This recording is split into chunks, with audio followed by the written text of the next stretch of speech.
2019 ఎన్నికల్లో అధికారంలోకి రావడానికి తీవ్ర కసరత్తు చేస్తున్న వైఎస్ జగన్కు ఆయన రాజకీయ వ్యూహకర్త ప్రశాంత్ కిషోర్ షాక్ ఇచ్చాడట.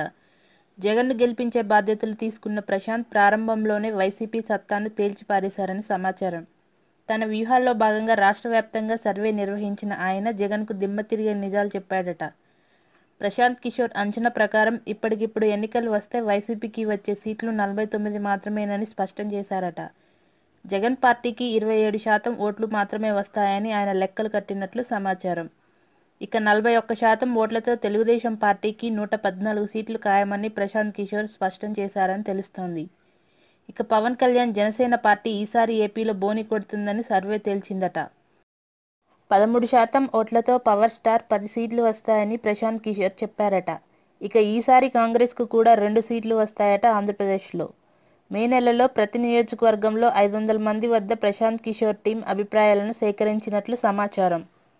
వీరు 20 ప్రశ్నలకు సమాధానం రాబట్టినట్లు తెలుస్తోంది.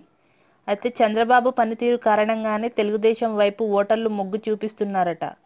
రాజధాని నిర్మాణం, పోలవరం ప్రాజెక్టు, పింఛన్ల కారణంగా టీడీపీ సర్కారుకు మద్దతు లభిస్తుందని సర్వే స్పష్టం చేసిందని చెబుతున్నారు. ప్రతిపక్షాల మధ్య ఓట్ల చీలిక కారణంగానే చంద్రబాబుకు మళ్లీ అధికారం వస్తున్నట్లు ప్రశాంత్ కిషోర్ స్పష్టం చేసినట్లు చెబుతున్నారు. ప్రధానంగా ప్రధాని మోదీ కలిసి రావటం, రాష్ట్రపతి ఎన్నికల్లో ఎన్డీఏకు మద్దతు ఇవ్వటం ద్వారా జగన్ నుంచి మైనార్టీలు, దళితులు పక్కకు తప్పుకుంటున్నారట.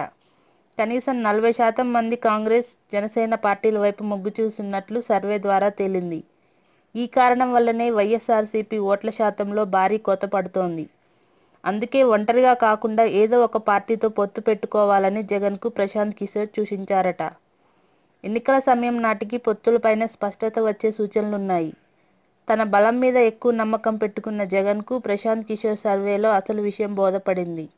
దీంతో ఆయన నష్ట నివారణ చర్యలు ప్రారంభించారట.